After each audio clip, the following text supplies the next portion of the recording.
বন্ধুরা, আজকে আমাদের মাঠে স্যারকেন আলু তোলা হবে। এই যে দেখো, আমি একটা আলু তুলে খাচ্ছি।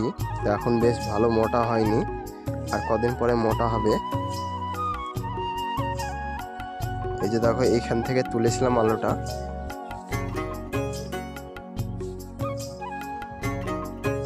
এই যে দেখো, আলুটা তুলতে দেরি হচ্ছে, অনেক ঘাস জঙ্গল আছে তো।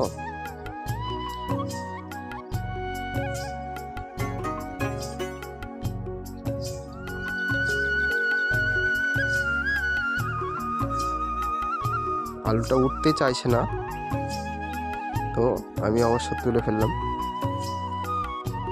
এই যে দেখো, এগুলো হলো আলুর ফুল। এই ফুলগুলো দেখতে অনেকটা ভালো লাগে। এই যে দেখো, এখানে আর একটা ফুল আছে দেখতে পাচ্ছি।